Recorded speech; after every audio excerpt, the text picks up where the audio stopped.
The Seattle Mariners are running on power, speed, and belief. Welcome to the Dom Skiing Channel, your one-stop shop for the Mariners storylines on Seattle's minds. And can you feel it? Can you feel it? We are closer to the ALCS than we have almost ever been. We took game one, went into Toronto, and boy, do I love this. Bryce Miller, first pitch of the game, gives up a homer to George Springer. And all you did was give us something to come back against. Because this team had the game plan. You've got to give credit to this coaching staff. Some of the moves that they've made have made absolute revelations in this playoffs. Moving Jorge Polanco up to the cleanup spot has wreaked havoc on opposing pitching, especially relievers. Jorge Polanco in the cleanup spot moved up there starting in game 2 of the ALDS. Goes double dong against Scooble. Then today he comes through with another 2-hit effort, 2 RBIs of the Mariners 3. And we didn't need too many runs to score this game because after that first pitch homer from George Springer, which, hey, fair play to you, bud. I mean, you put the swing on the first pitch of the game. It's a 4-seam fastball outside. You get it right, over the wall. It's all good. All you had to do was give us an even more specific situation to strategize in. Bryce Miller, after that, settles in. 6 innings, 2 hits of 1-run ball, 3 strikeouts to 3 walks. And like I said, you do not need to go for the strikeouts against this team. Because yes, they don't strike out they strike out less than anybody in the MLB when it's all told. You walk a couple of them. This is kind of what we expected, right? We knew this was going to look like this. We knew they were going to have great plate discipline. And they gave Bryce a hard time early on. But his 97.6 mile an hour fastball velocity tonight, it might be 97.3. I got to go look at this stat again. He had the highest average fastball velocity tonight of any of his 76 career starts. When you look at that, 96.2 was his average, 97.3 max, 95.3 minimum, just absolute consistency. On short rest too. He pitched on Wednesday, he's pitching again on Sunday. You don't do this. And yet Bryce Miller went out there and pumped it. They may not have believed in us, but God did. Bryce Miller, 8 swinging strikes on 76 pitches, 89.6 mile an hour average exit velocity. He uses all 6 of his pitches that he's super confident in, and it's all good. Because he gets through all that, right? Gausman, man, he looks unhittable the first couple innings. Ooh, this splitter. We don't hit it the first time through the order. We don't really hit it the second time through the order. We're struggling, right? Except Cal Raleigh in Rogers Center is inevitable. He comes up to the plate. After Gausman throws Cal Raleigh in I think it was his second at-bat, he throws him 5 straight splitters.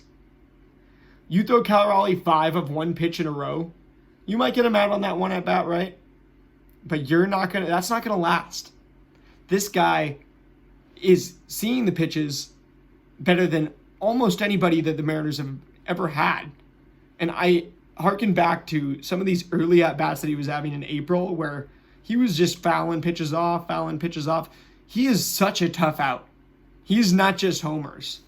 Yes, he sells out for power because when you're as good at hitting home runs as Babe Ruth against the modern game, why would you not?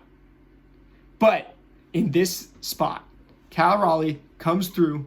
We're going to go back to this at-bat. 69 total at-bats in this game. Go back to Kevin Gausman versus Cal Raleigh. This was the 39th at-bat of the game. So this was the 3rd time, that he came up. The first time he sees him, Cal puts that 4-seam fastball right into right field. He's inevitable. Laces that thing 101 miles an hour, put that thing into right field. There goes your little no-hitter.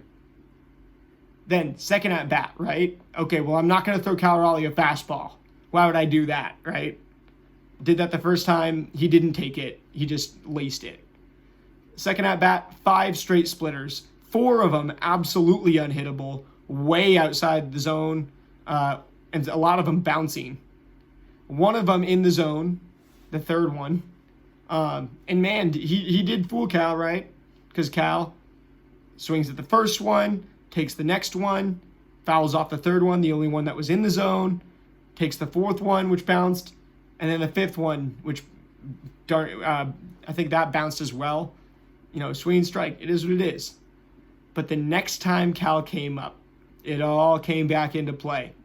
The 39th at-bat of this game, you throw him a splitter to start out, he takes it because you pretty much bounce it. The second pitch, the only four-seam fastball he threw to Cal Raleigh after that one was laced in the first inning into right field. And he takes that ball. It's below the zone. You're not going to throw him anything to hit, right? Then you throw him on the inside bottom corner, throw him another splitter, called strike. Okay. Really good pitch by Gausman. Good paint job. The fourth one, bounce another splitter darn near. And shout out to Alejandro Kirk. He's a Gold Glove contender for sure. Along with Cal Raleigh and Dylan Dingler in this league. There's not really many better catchers at blocking the ball right now. Gausman is a tough guy to catch with all these splitters. And, he's using that slider too, which he is such a feel-based pitcher. I'm going to get to this in one moment. But, yeah, he started out this inning with 55 pitches. I said, we need a 20-pitch inning here. He's such a feel-based pitcher. Well, one of my friends who I was texting during the game asked, is Gausman always this dialed? And I said, no, he's streaky, but he's hot right now. I said, he's feel-based.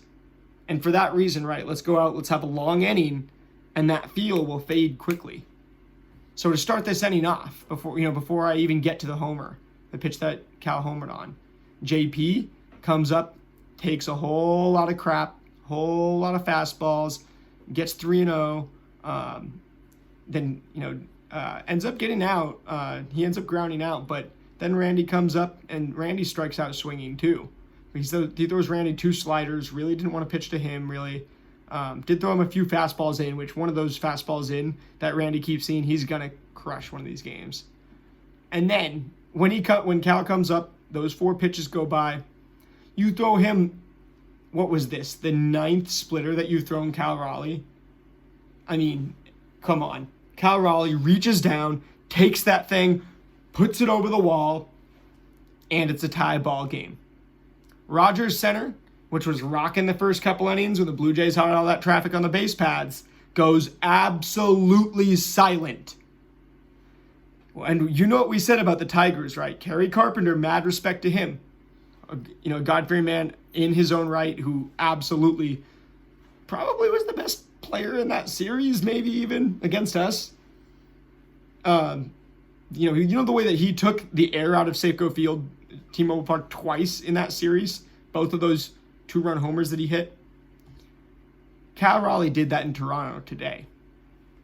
And this is the ALCS. This Blue Jays team has even more momentum than that Detroit team that had knocked out their division winner in Cleveland. This Toronto team just beat their big boogeyman in the Yankees. They've got so much juice. Everybody's talking about, man, the Blue Jays, nobody can stop the Blue Jays. They've got to be the favorite, right? I've got to say, I think the Blue Jays are a good team, but I think they're even more hot than they are good. And when you do this, take that splitter, that was the first one that was really, really hittable. And it's down slightly away, but pretty well in the middle of the plate. Cal Raleigh takes that thing over the wall. Not takes that thing, takes a strike. He takes that thing over the wall. And you look at that swing, that's a Hall of Fame caliber swing. Not just the moment and, the moment and the effect of everything, that's going to be replayed forever. One of the biggest homers of Cal Raleigh's career, obviously, other than maybe the drought ender. But this home run right here, absolute Hall of Fame stuff. How are you going to be a catcher with, the proportions that Cal Raleigh has, bend down and smack that thing, that splitter, the position that Cal Raleigh got into to smack this thing over the wall? Just absolutely, Hall of Fame stuff. And I'm gonna give credit where it's due. Now, you go look at Julio next at bat. Now, the feel for Gausman faded quickly. And as Gausman's feel was fading, Bryce Miller's was gaining. Bryce Miller just keeps pumping that velocity up. Keeps pumping the splitters in there. Working the sinkers to the batters that he needs to. Like Alejandro Kirk, big dude, right? Hard to turn on pitches. Throw him some sinkers and some sliders. And I want to go to that at bat because also this 44th at bat of the game to Vladdy Jr. that Bryce Miller has. This is I think the third time through for Bryce Miller. That sinker up in the zone to Vladdy, full of confidence. Full of confidence. And that's how you go and win a series like this. Then you get Kirk 2 batters later. You get Barger on the next one, and you walk him on 3 fastballs and a sinker, right? No big deal. That seems like the matchup that he really didn't want the third time through, which, smart. He's seeing stuff that maybe we're not seeing, right? Maybe we were seeing it. We go look at the other at-bats for Barger, I bet you would see. But Kirk, you go slider, sinker, slider, sinker. Big old Kirk is not going to get on those as easily. And he flies out. Love that sequencing. Love that full of confidence sinker up in the zone to Vladdy Jr. to get the ground ball. And at that point, Bryce Miller there's Varsho, the lefty next. But after that, you've got a couple guys who hadn't seen Miller well. You got Ernie Clement, you got Santander. I thought Bryce Miller had a chance to go back out there for the 7th. But it's already short rest. Let's get him out of there. Only threw 76 pitches in this game to get the quality start. And you really can't ask for much more. Then you go to some of the, you go to Randy Arozarena later. Man, the broadcast, they showed a stat that said 0 for 50, 0 home runs and 56 last postseason at bats. That's Randy's jersey number 2. What does he do? He draws a walk, full of confidence, throws that bat at the dugout. Said, don't need this thing.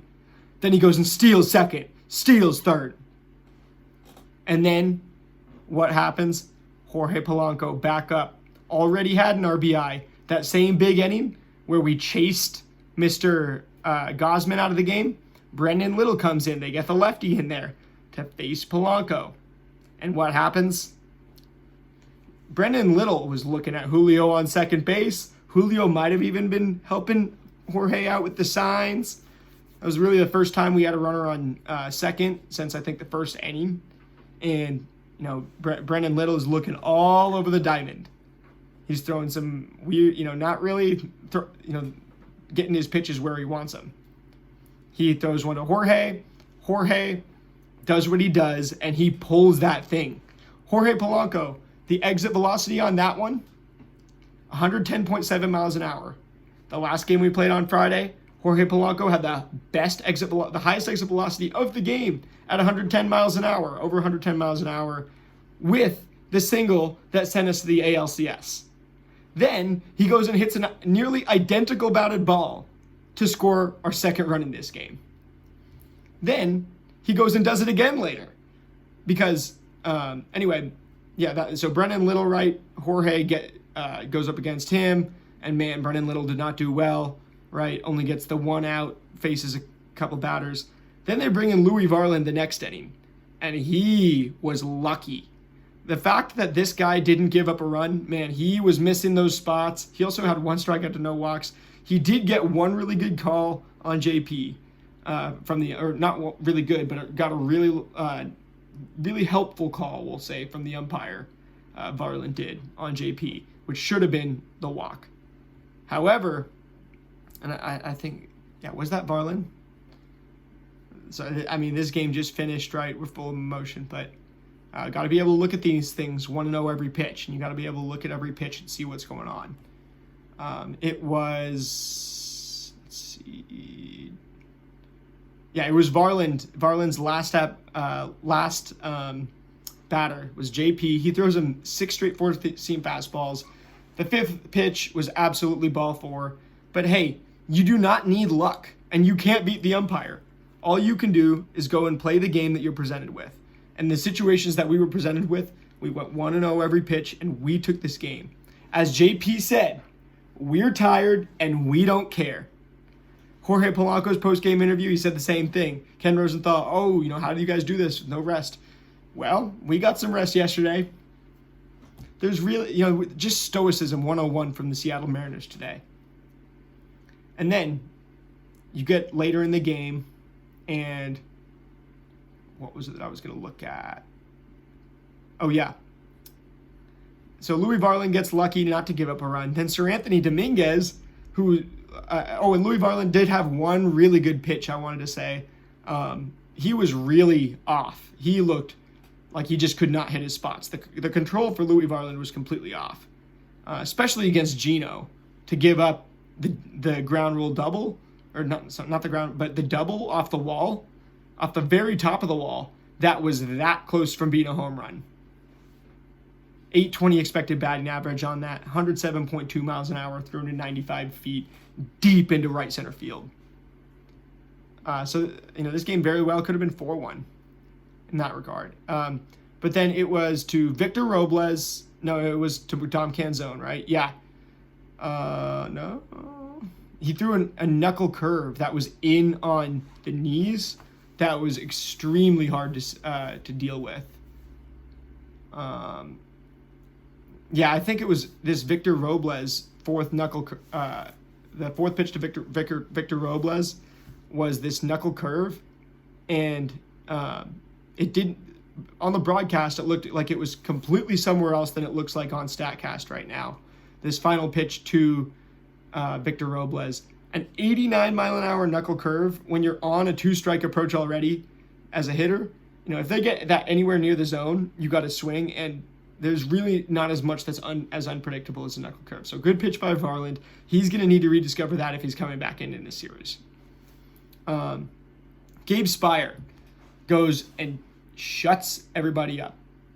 This has been our lefty contract killer the entire year. He is an absolute mercenary. We say, hey, we need you to go get this guy, and you go do it.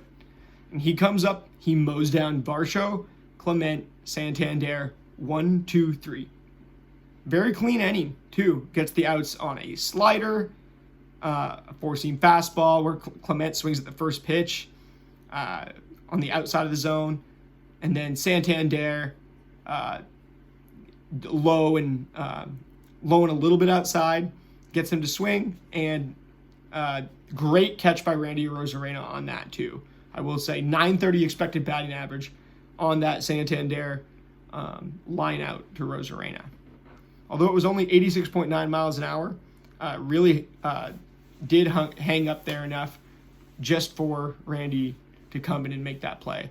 And Randy's got too much dog in him. When he's got a chance to make a close play like that, there's not that many players in the world that you'd rather have. Man, this was such a complete game by the Mariners. You got Bryce Miller, and then you followed up with Spire. Didn't get any swinging strikes on his 8 pitches, but just got a couple flyouts, and that's all you need. I mean, clearly, right, he got homered off of twice, but Kerry Carpenter, there was no better person to bring in that option. There's no better option to bring in that situation than Matt Brash. And then the other one, right, we had already stolen the signs from the Tigers, and they had a guy on second, Jahmai Jones, who was, I think, stealing Spire signs or something. And even if he wasn't, right, credit to the Tigers because they got a few fastballs in the zone and they absolutely crushed them when Spire was going against them in Detroit. But Spire's been so nails all season, right? He was due for 1 or 2 bad innings. I mean, you can't take the good without the bad. And, I mean, Spire, I absolutely trust him in any spot we need a lefty in. And even if we were to need Ferguson, I mean, don't think just because he's had some bad spots this year, where he has been slugged off of, that we wouldn't trust him in any situation. He definitely more of a last resort, break glass, in case of emergency, but we have another lefty, and if we do, if anything, right, if there was a weakness on this team, it's just the lack of versatile options as lefties in this bullpen. obviously also having a completely right-handed starting pitching staff. But we have so many different arm slots with them.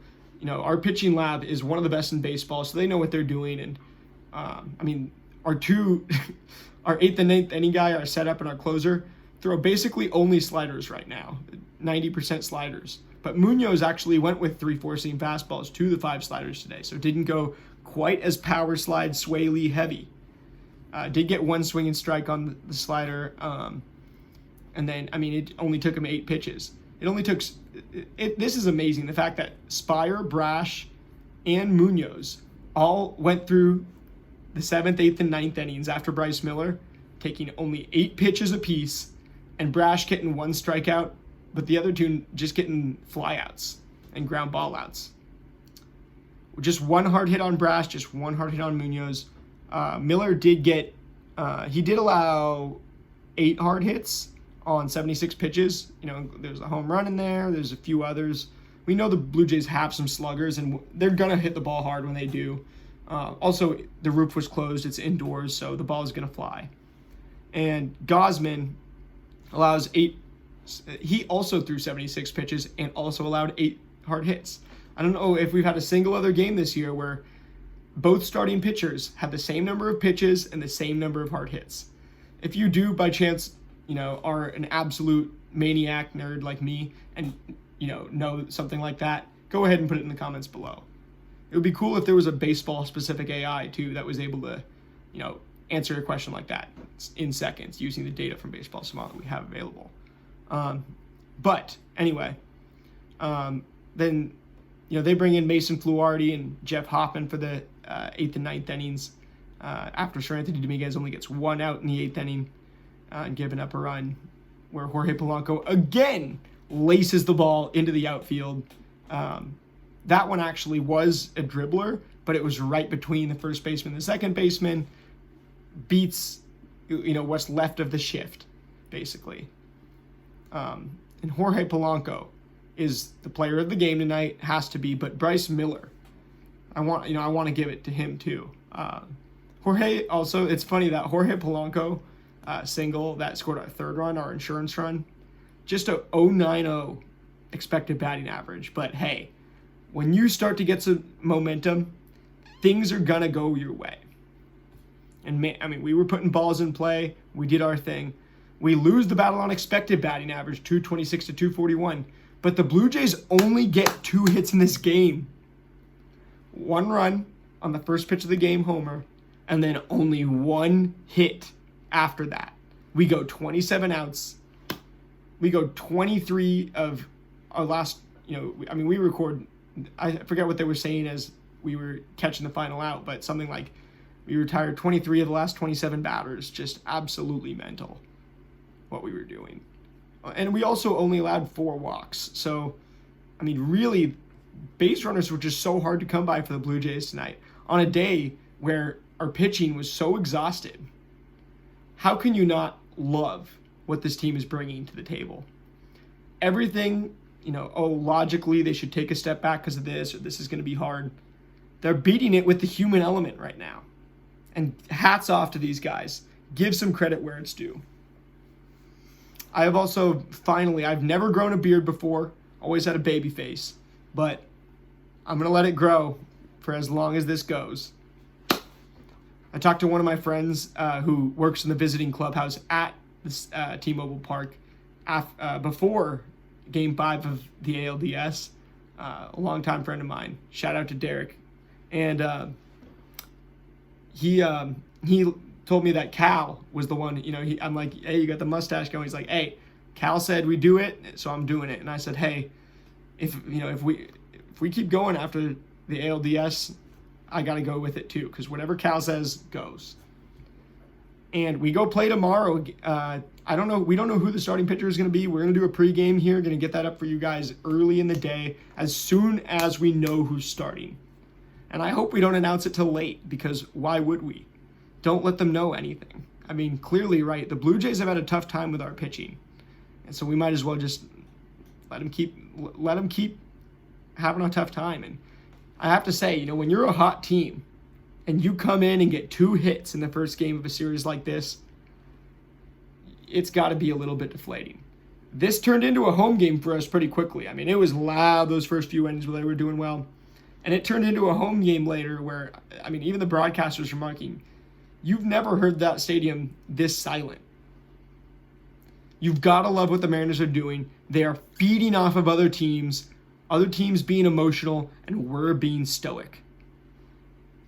Want to know every pitch. Stoicism is the key. All glory to God. Let's keep going out, playing situational baseball, and it doesn't matter what happens to us. It matters what happens because of us, because we are filled with purpose right now. And I'm going to leave you guys with that. We're going to come back. We're going to talk about the pregame tomorrow. Take it one game at a time, one pitch at a time. Can't get too high, can't get too low. But each game right now is the biggest game of our lifetime, the biggest game in our franchise's history. And all you can do is embrace the moment. Have a little bit of fun with it. With that being said, I'm going to leave you guys with that. Those three things. Want to know every pitch, practice stoicism, all glory to God. I will see you guys tomorrow. Go M's.